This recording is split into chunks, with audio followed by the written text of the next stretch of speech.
You didn't quit. You're really like against all odds. You're doing something that no one in the family has done, that none of your friends have done. I'm just gonna say the thing you're not supposed to say. Whatever is mine is looking for me. You have to know what road to take to get to your final destination. Everything that you ever wanted is on the other side of fear.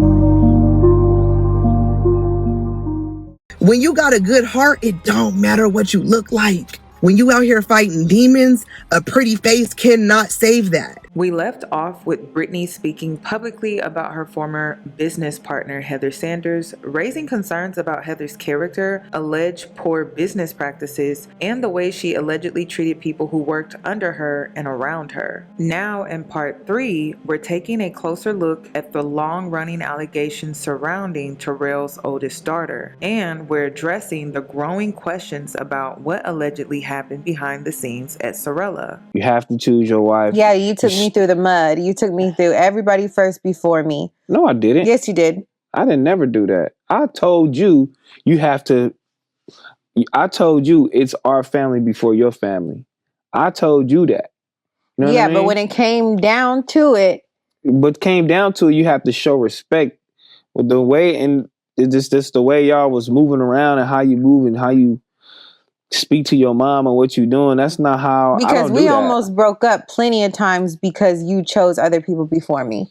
And I let you slide and I let you slide and I let you slide and I let you slide. You couldn't say that because I had your whole family living with me. I had your sisters living with me. All I had was my mom. You feel me? And then I let my brother come in. And your daughter lived with us for a very long time. But that's my daughter though. Yeah, but that's the question. Who comes first, wife, mother, or daughters? But it's just like, it's not even just living. It's just like either small things too. If it's a life or death, if it's life or death, you got to pick your wife. You got to pick your own family. Yeah, but even when I would say stuff to like Tylee, you would always make it an issue. Like even I could say, go pick up your dishes that you left at the table. And you'd be like, well, why you telling her to pick up her dishes? Why you can't pick them up? You picked up mine, or you picked up this, or you did that. Why you can't do it? It'd just be like little stuff like that you would bother me about. Mm-hmm. Because I don't know why. That didn't mean I was picking her first. That just mean that I was just. No, but it is because it's like whatever Heather says is what it is. No, that just means I was just inexperienced in parenting and having some co-parenting with a younger girl who didn't have kids. I was just inexperienced. That don't mean I didn't take you first. I took you first with anything. When it was with the like Tylee shit, that just would mean I was just inexperienced. That didn't mean I didn't pick you first. That just would mean I was just inexperienced and didn't know what to do and how to, in those situations, I didn't know what to do. And even with your mom too. With my mom, she just is. I know my mom better than you know my mom. So with my mom, I just knew how to handle her, and two, those were just different situations too. I put myself in, and yeah, I just didn't know how to handle that shit. Trying to look out for people because I got it, and trying to make sure everybody is okay, and you know what I mean, and trying to fix every situation. You can't do that stuff. You know what I mean? You can't do it. Even though she helped us out tremendously as far as like with Zoe, potty training, teaching her how to do different stuff, in the house. She potty trained a couple more. But I got slung through the ringer.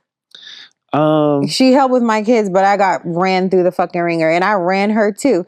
But because it's just like we're both disrespecting each other in here. We both don't respect each other. Like, what is this? This is a fucking mess. And I told you, I'm like, there's no way that I'm about to be with no man that I don't get along with his mom. There's just no way. Yeah. And I still did, and I stuck through it, and I let her disrespect me. And is this the real reason Terrell has yet to marry Heather? Is this why he was so firm in his stance about not spending the block if their relationship ever ended? Like, if we ever broke up, you would never spin the block on me. No. But I have your kids. I don't care. According to Heather, this isn't simply about wanting to feel prioritized in a relationship. The conversation appears to center around who should come first, the partner or the child. Personally, I think that's a difficult position to defend because we're talking about a dependent child versus an adult who should be interdependent. When a child still relies on a parent for emotional support, guidance, and care, should they ever come second to a romantic partner? It's a complicated conversation, especially in blended families. And it does make me wonder, is this one of the reasons Terrell has avoided marriage? Does remaining unmarried allow him the freedom to show up for his daughter in the way he believes is appropriate without compromise? What do you think? Is Heather wrong for expecting to come first? Or is Terrell failing to consider Heather's feelings altogether? But you guys are not married. No, we're not married. What's the first time that you thought you wanted to be married, and then the first time you realized, I actually maybe don't need to be married? Maybe that's not a part of my story, and I don't need it. Now more than ever, I'm like, maybe I don't need to be married just because we haven't been for so long. And like, we've gone viral for like not being married and like our clips and stuff because we have a podcast together called Not Married. We talk about it. Everything that we have, we've like built together. And we've been together so long. We have kids, we have businesses. Yeah. And I feel like we just never had the time, and we just never took the time to like actually do it. Because we're always just chasing something else, whether it's business or just whatever, like buying a house, having kids, whatever. And we just never did it. But now I'm like, we actually have to do this. Mm-hmm. Like, why not? Why are we not? So we're now, wait a minute. This just in. Is this breaking news? Are you saying that you do want to be married? Yeah, we do want to be married. I feel like we do want to be married. We just haven't prioritized. Well, what the hell are you waiting for? Take her to the courthouse. We do live in LA now. We can go tonight. We can go after the show. Yeah, we could go. We could go get married, but that's no fun. So are you ready to do it? Yes, it is. That's the whole point. Because I get it. The party and the dress and you want all that. But really, let's get her to the courthouse. She said she'll marry you now. I don't know. You want to keep waiting? He said, let's go. He said, let's go. So is there a timeline? Are we thinking? Can we give a projected? I said by 2026, we need to be married. Like, we need to be married and something needs to pop. Because you know what? A lot of people brought it to my attention when we went viral recently. And they were like, if something happens to him, you won't be able to sign off on any like thing health-wise, if he dies, anything like. The legalities of marriage. The legal stuff. Yes. And I started to think about that. And I'm like, if something happened to him and I couldn't make the final decision or if I couldn't sign off on anything, I would feel crazy. Yes. And I've been with him this long. And I feel like I'm going to be with him forever. So it's just like, why not? All right, well, just go ahead and do it. Great. But I want to do it the right way, and I want to do it how I want to do it. Yeah. You're the man of the hour. Okay, so what's your perspective on marriage? I love being the idea of the ceremony. I love it. I'm not too intrigued about the idea of signing paperwork and being legally bind for some unknown reason. I don't get that part. You know what I mean? People are calling it a business transaction.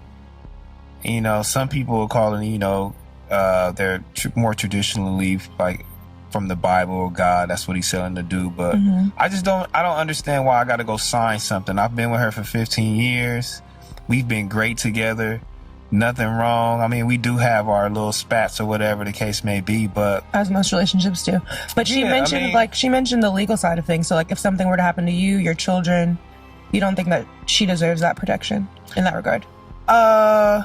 I mean, if you get married, those things are a must. I mean, but we can sign a living trust and a will that will protect us from those same things. We don't actually need. Part of me wonders if this topic is especially triggering for Heather because from a legal standpoint, Terrell's mother has rights, his daughter has rights, but Heather does not, despite sharing 3 children with him. Terrell has often spoken about wanting the celebration of a union while being hesitant about making it legal on paper. And I can't help but wonder if part of that decision comes down to protection. This is just my opinion, but perhaps Terrell feels a responsibility to make sure his mother and oldest daughter are protected long term. Maybe he knows Heather will be financially okay regardless, while his daughter and mother may need him to advocate for them in ways no one else will. And if Trell has witnessed dynamics that make him question whether his oldest daughter would be treated fairly in certain situations, I could understand why he might be reluctant to create legal obligations that could impact that. That's speculation on my part, but when you look at how firm he has been about not marrying, not spending the block, and maintaining certain boundaries, it does make you wonder if this conversation is about much more than marriage and actually about legacy, protection, and who he believes he's responsible for. So what is it? What are the negative connotations that you have for marriage? Like, what is it personally that you're afraid of? I'm sorry, that's not the right word. That's not. Forgive me, that's not the right word to use. Yeah, afraid. I'm putting words in your mouth. We actually just haven't got married. I don't know. We just have been busy. Life. Yeah. You're not opposed to it. No, I'm not opposed to it at all. I would say just COVID, a bunch of things that just ran into. We haven't ran kids. COVID. But she does have a really beautiful ring on her finger. So I've asked her to marry me twice, by the way. Let's just get that out there. I've asked her to marry me twice, by the way. And did you say yes, Heather? Yeah. I feel like our last proposal was like our wedding. Yeah. It was so crazy. I was like, you know what? I don't even need anybody else to do this shit again. This is it. We married. But yeah, I don't know. Like, we just haven't been married. We just haven't made it a priority to plan. Sorella means beautiful sister in Italian. And it means sister. Let's put the beautiful on there to make y'all. To make it a little. And then we have Girls Tour too, which is a brand within Sorella, and it just means women empowerment, independent women, strong women, working women, and just representing for women and girls, because nobody does. So what really happened to Sorella? The official story is that the brand was hit by multiple setbacks: COVID-19, the 2020 civil unrest and looting in Los Angeles, and later a water damage incident that reportedly impacted the business. However, as the fallout surrounding Heather and Trell continues to unfold, some social media users have begun revisiting old events connected to the brand. One of the biggest questions being asked online is whether the robbery during the George Floyd era happened exactly as it was presented to the public. Brittany says the robbery was absolutely staged.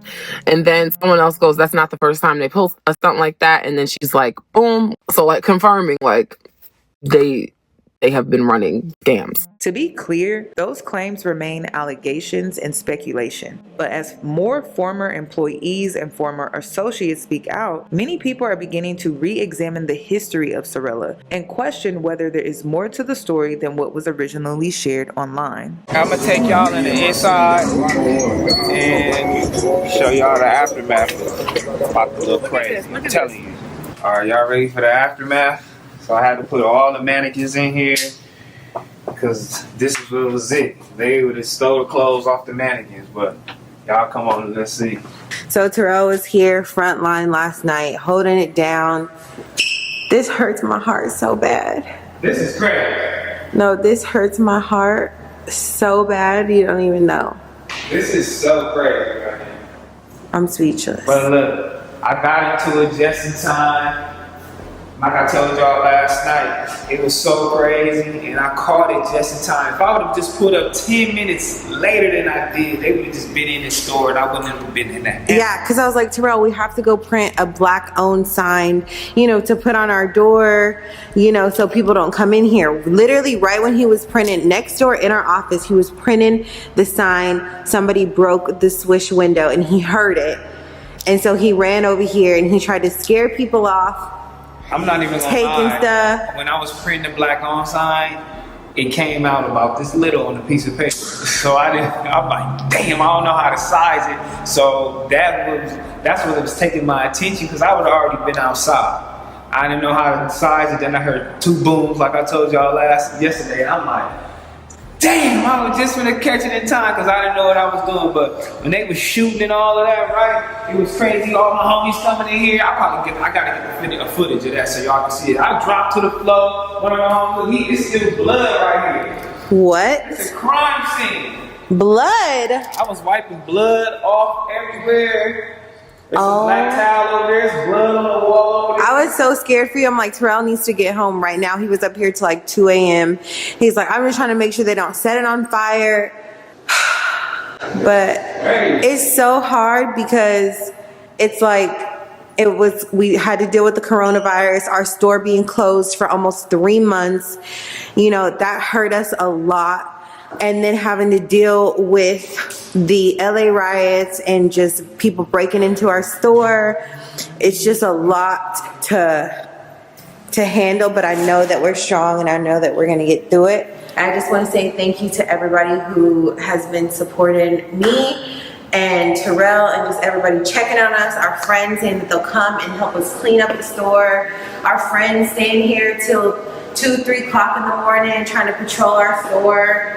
And we just want to thank everybody that is supporting Sorella and, you know, loves us. Another piece of this story that people are revisiting is the long-running feud between Terrell and Adam 22. To keep it short, Terrell ultimately walked away from the No Jumper podcast over loyalty to a fellow employee, a decision that reportedly created tension between him and Adam. Since then, the two have publicly exchanged criticism, with Adam making it clear he has no issue speaking negatively about Terrell. At the time, many people dismissed Adam's comments as bitterness, jealousy, or an attempt to maintain control after Terrell left the platform. But with new allegations and stories surfacing online, some viewers are now revisiting those old interviews from a different perspective. One interview in particular that has resurfaced is Adam's 22's conversation with Whack 100, where Heather and Terrell's finances became a topic of discussion. What's interesting is that some people see the irony in all of this. Terrell has accused Adam of mistreating and undervaluing people around him, while Brittany's allegations have led others to question whether Heather and Terrell may have engaged in similar behavior towards their former business partner. Whether those situations are actually comparable is up for debate, but it's one of the reasons these older interviews are suddenly being viewed through a completely different lens. Now, one thing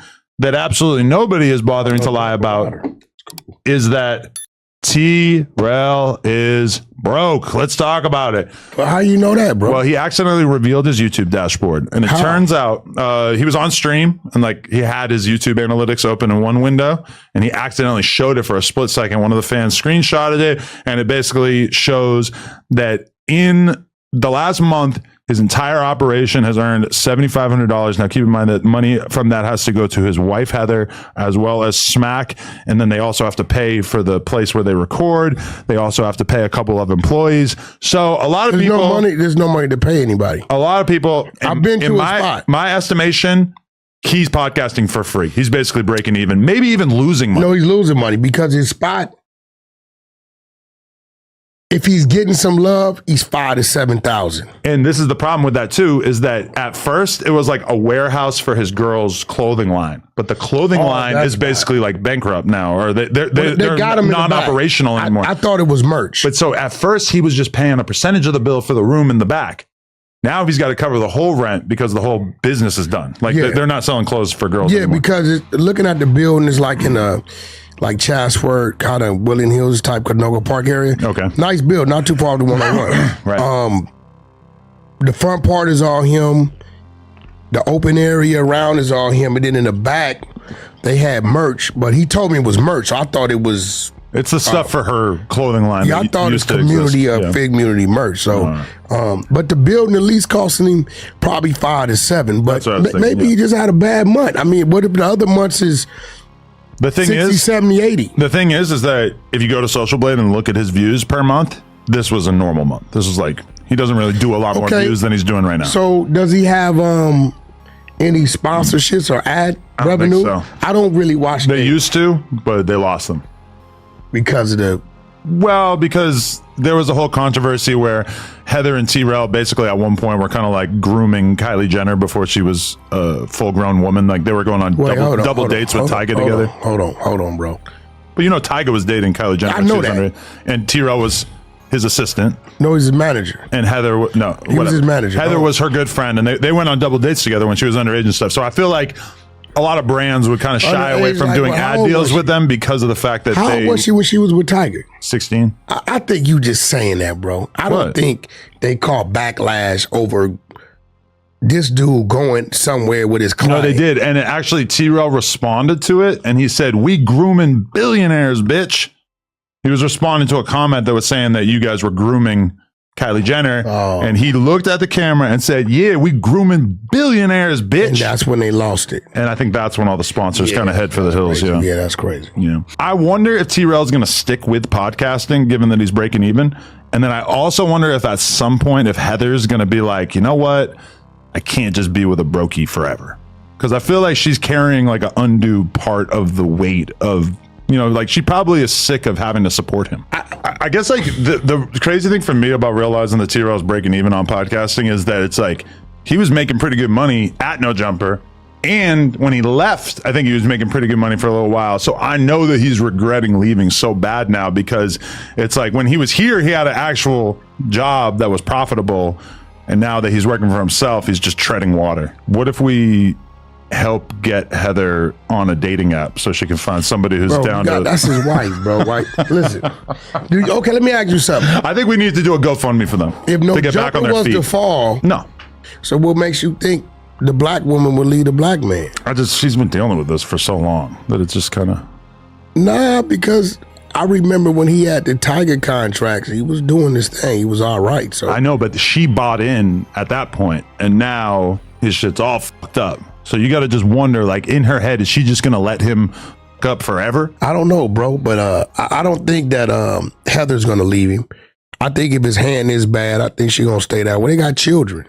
Yeah. Is this yet another reason Heather and Terrell have not officially gotten married? Beyond the conversations about family dynamics, loyalty, legal protections, could finances also be playing a role? On the pregame podcast with Kayla Nicole, Heather spoke openly about the extravagant dream wedding she envisions for herself. And if that's still the standard she's holding on to, it's fair to wonder whether life, business setbacks, and financial priorities may have delayed that vision becoming reality. After all, between the challenges surrounding Sorella, the public controversies, and the changing landscape of influencer businesses, is marriage being postponed because they're waiting for the perfect moment, or because the reality of their circumstances no longer matches the dream? That's a question only Heather and Terrell can answer.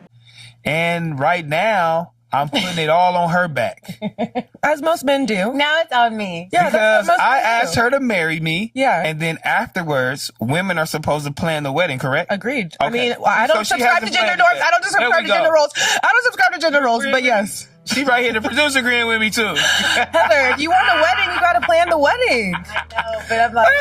Do I want a fucking whole wedding, and how much money do I want to spend? Then elope. Don't have a wedding. That's what I'm gonna do. I'm definitely gonna elope. Yeah. Take my photos, have my kids elope, do that. But I do want to have some type of celebration, so I'll probably just do the reception, like a big reception after. Because he has so many friends, and we just have so many friends together, too, that are like, y'all are the only people that are still together. Yeah.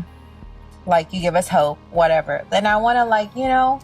People have to experience the happiness. The tradition of that. You do need to share that. I think I've been to a wedding this summer. It literally changed my perspective on love and made me feel like, oh, I want to love again. Witnessing things like that. And especially in the black community in today's day and age, people need to see that shit. Yeah. So help her plan the wedding. We need to go to more weddings and less baby showers. I'm just saying. Can you help her plan it?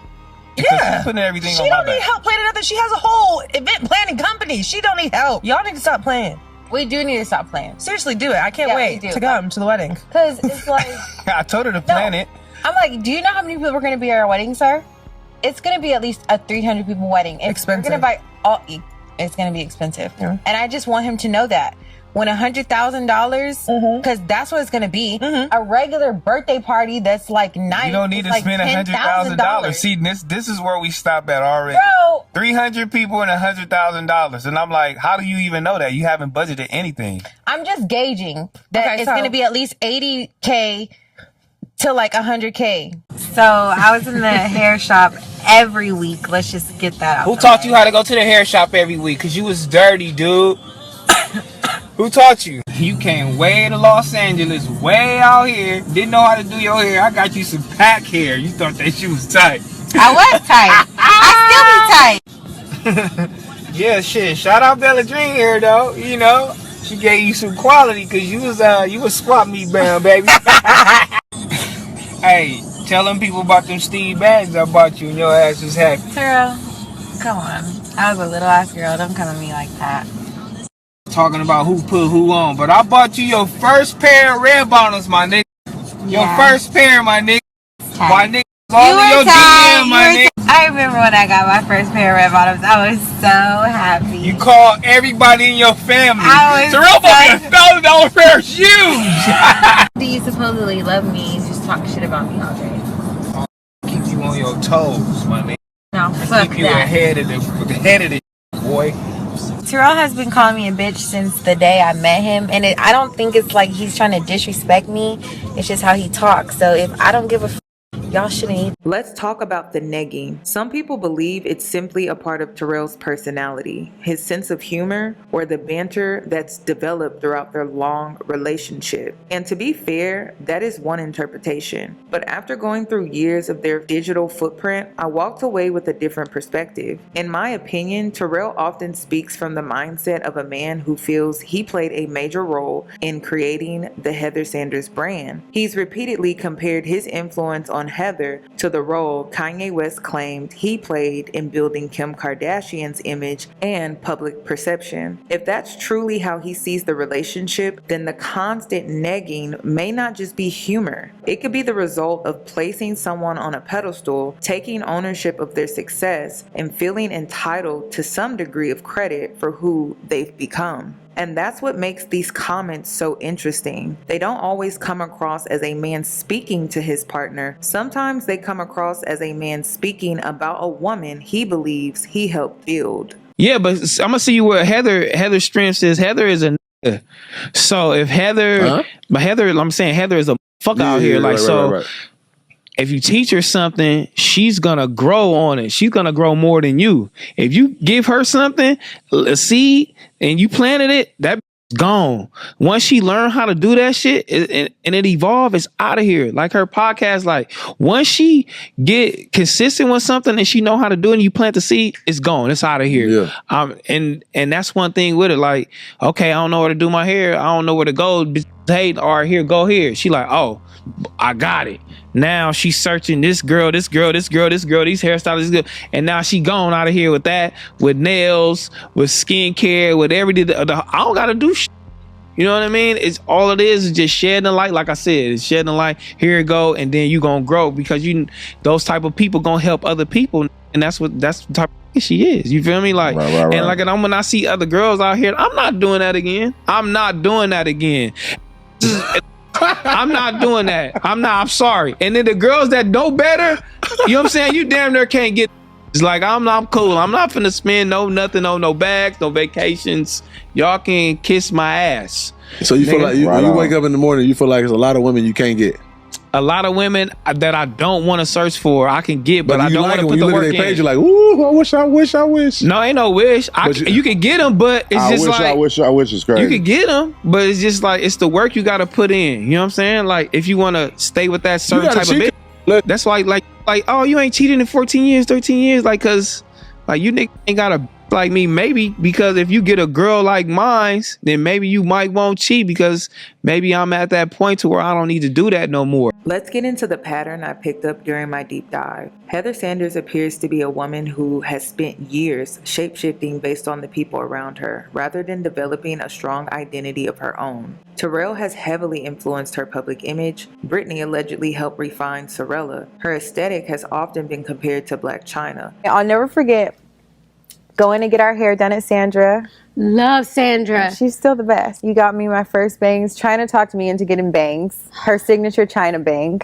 While many have pointed out her apparent desire to keep pace with Kylie Jenner and the Kardashian lifestyle, when I look at Heather, I don't see a woman who knows who she is. I see a woman who is constantly trying to become who she believes she needs to be. And that's why the Tia situation is so interesting, because when you lack a strong sense of self, criticism doesn't just feel like criticism, it feels like a threat. So it's not surprising to me that Heather was recently exposed for targeting Tia, the iPad girl, over content related to her relationship. The curated image cracked, and for the first time, people were able to see behind the luxury brand, relationship goals, and curated social media images. I don't see a power couple. I see a relationship that appears deeply codependent. I see a man that feels he obtained a sense of identity from believing he helped create the woman beside him. I see a woman who at times appears to be seeking validation from a man who keeps moving the finish line. Then it's not surprising that some of that hurt, resentment, insecurity, and frustration eventually gets redirected onto other women. Because women who feel secure in themselves typically don't feel the need to compete with, belittle, or target other women. I haven't always been overweight. I've been popping in my time. Like I was skinny, whatever, had all the nicks. Then I got fat, I had babies, all this. You start feeling down on yourself and you start feeling like that, like you're not nothing. I've been there. It's very hard. Bro, what the? Hold on. Let's cut this out. Niggas? What the f is you being skinny and having all got to do with anything? Hold on. Because he said he doesn't love himself. Hold on. But you've been with me for so long. Why do you keep talking about you having all the and all the shit? We don't care. We don't give a fuck. I don't care. Hold on. But we don't care about you. Thought you was popping. You're popping now, or you want to pop. We don't care. No. They accept you. They love you for who you are already. We don't give a f about you. Stop bringing that whack up, dog. What? Like, that I was fat? Or no, just stop bringing whack up about with all the or the niggas. Like, shut the f up. Like, the people love you already, dog. You don't have to. You don't have to bring up your past or.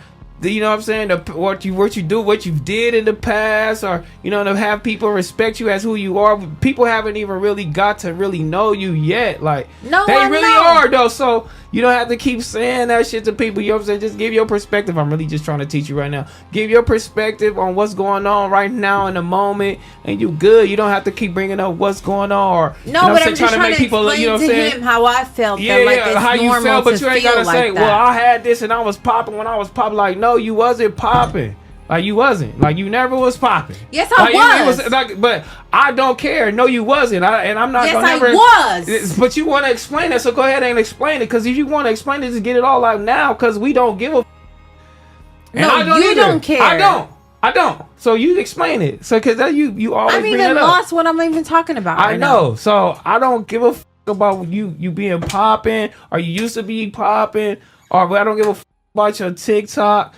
I don't give a f about none of that shit. Just let's stay regular. Let's just stay regular. And we don't care about what you was doing when you was younger. You thought you was popping with all the niggas or all the people or all the cars or all the money or all of that. Like don't you know what I'm saying? We don't gotta do that. I'm not saying that. I'm saying I felt 0%. Yeah, I felt that. It's not cool to feel that. All right, it's not cool. If you're a person in this world living in your life, don't feel like you're nothing. Feel like you're somebody. It's just the way you say it, and just how you say it and what you do.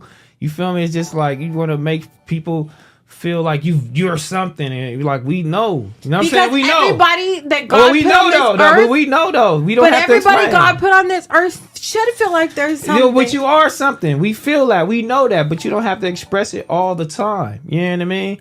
That's how, like when you talking, like it just comes off wrong. Like, we love you. We fuck with you. You don't have to tell people, you know what I'm saying, what you've done and what you're doing. Like, we fuck with you already. You know what I mean? I'm not saying that. You know what I'm saying? Now, one of the more interesting findings from this deep dive brings us right back to where this controversy started. Tia, the iPad girl, and the comments about her new growth. Because when people feel threatened, criticized, or exposed, they often project their own insecurities. What stood out to me while reviewing Heather and Trell'S digital footprint is how often they both appear to hyperfixate on the appearances of other people, while simultaneously having a long public history of discussing their own insecurities. Heather has openly spoken about her struggles with her appearance, weight, and confidence. Terrell has been open about his hair loss journey and reportedly underwent a hair transplant procedure, which is why it's interesting that some of the very attacks aimed at others seem to come from the same insecurities they publicly admitted struggling with themselves. So when Terrell mocked Tia's new growth, I couldn't help but notice the pattern. When Heather comments on appearances, I notice the pattern there too. Sometimes what people criticize most aggressively in others